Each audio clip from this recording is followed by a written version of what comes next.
Welcome to my YouTube channel. My name is Coach Undress with coachingwithundress.com. And today, ladies, we're going to talk about a topic, a great suggestion over here from the guy behind the camera. We're talking about, hey, what happens when we get the avoidant attachment that we've talked about before? And let's say the guy you're seeing, the guy you're talking to, the guy you're into lacks intimacy. What to do? So the topic is the guy you're into, the guy you're seeing, the guy you're dating lacks intimacy. Why? What to do? Well, there are a number of reasons. And it has to start with, again, knowing who he is for who he is, not how he makes you feel. Learning how the relationship developed. Because I always say, before we go into the attachment styles that he could be showing you who he is, intimacy is a very vulnerable place for a lot of people, not just men, but for anyone. And you have to understand, being intimate doesn't necessarily mean exclusivity. Being romantic doesn't necessarily mean exclusive. Being connected doesn't necessarily mean being exclusive. So if you notice someone's lacking intimacy, but the relationship that you're into, the relationship that with the guy that you like is going forward in a way, but he just kind of hesitant, fearful, doubtful of being intimate, even though you do see commitment coming, it could be because he has an avoidant attachment style. He has difficulty trusting others and opening up. Not that he doesn't want to with you.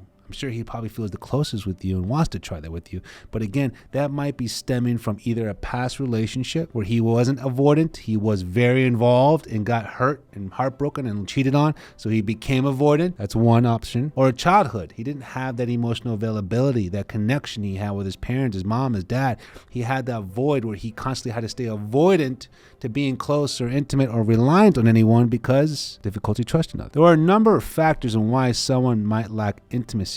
But I'm talking about the guy who you see good in, the guy that you see something good in, compared to just like some random guy or first couple of dates or some early stages of talking. The guy you're wondering, there's something that I see in him that I believe and I love, that I want to understand more about him compared to judging him or labeling him. So if you're in this position, he might be showing you signs of avoidant attachment. And again, I always say this, and I've said in my other videos before this, about everyone has some form of anxious or avoidant attachment. Everyone's got something. Depends on how extreme they are. Depends on your self-awareness and your commitment to get better at it. The commitment to develop secure attachment. But one thing I do know, avoidant and anxious attachment both have and both occur because of low self-esteem and insecurity, all based on fear. It's not fair, it's not right, but it's understandable. Most of the time it stems from childhood, if not maybe past relationship. But we're at a point in our lives, how do we secure that attachment? How do I know, coach, he's a great guy, he's great with my kids, but he just lacks that intimacy because he has a difficulty trusting others, even though he says he trusts me? Is he avoidant because he's unlikely to seek help in stressful situations? Is he avoidant or afraid to ask for help? That's how you know if you're dating someone and there's a lack of intimacy. That's one thing that might be fixed. But if the guy is lacking the idea of asking for help or guidance or being open about his lack of intimacy, then that's something that might cause some more cracks in the relationship, more difficulty. And again, that's where it's very important to make sure you get to know someone for who they are, not how they make you feel. Because I'm sure you want him to be more intimate, but maybe you're a little anxious. Everyone's got something. That's the whole understanding. Everyone's got something. Be understanding. Be patient. Be self-aware. Have empathy. If you find someone who's a little avoidant and has trouble expressing their emotions, seems distant or unloving, self-reliance bordering on isolation because he's protecting himself, that's one thing. But if he's basically protecting himself from you, that's where you might find some difficulty dating him or getting closer with him. That lack of intimacy. This video, I hope, can help you understand that maybe he is avoidant attachment. It's not right or wrong. It's not bad or good.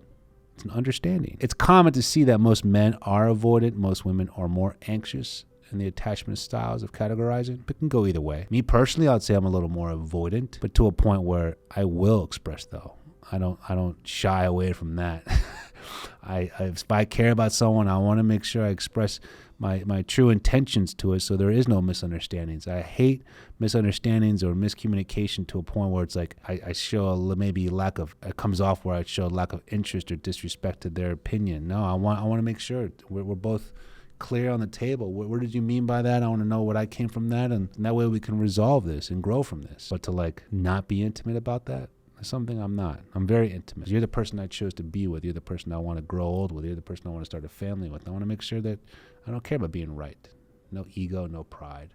no upper hand. If anything, I want to become more intimate with those things. It makes the relationship last longer, build that foundation. But if he's not, and he fears intimacy, he's self-reliant, bordering on isolation, seems distant or unloving, trouble expressing their emotions, unlikely to seek help. You see these qualities in him and you really like him, then you might want to give me a call. You might want to check out my website, coachingwithundressed.com, because I'm going to help you understand not just him, but understand how to develop a secure attachment with yourself and with him. And that way you're not just judging him or misleading him to something else. You're not forcing him to change. You understand someone who's avoidant, usually it's because they're hurt. Hurt people sometimes hurt other people. And I don't think he's trying to hurt you if he's a good guy, of course. If he's a bad guy, a questionable guy, then why are we even watching this video? Why are you even talking to me? I joke, but you know what I mean. But if he's a good man, good heart, and happens to be a little fear of intimacy, a little isolated, difficult trusting others, because he's been through some stuff. It's great to know and pinpoint these fears, these feelings, this uncertainty that you might feel with him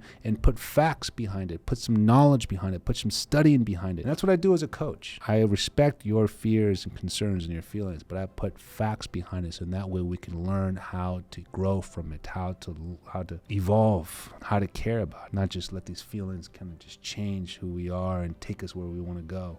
No, have an understanding to it. Clarity, transparency, peace. My goodness. Great. So underrated. If you fear your man that you like, that you're dating, that you're into, lacks intimacy, but he's a good man, could be some form of avoidant attachment, which is okay. I want you to give me a call. I want you to book a session with me at coachingwithundressed.com because I'm here to help you with that. Thank you for tuning in. Thank you for watching. Always appreciate the support. I'll see you soon.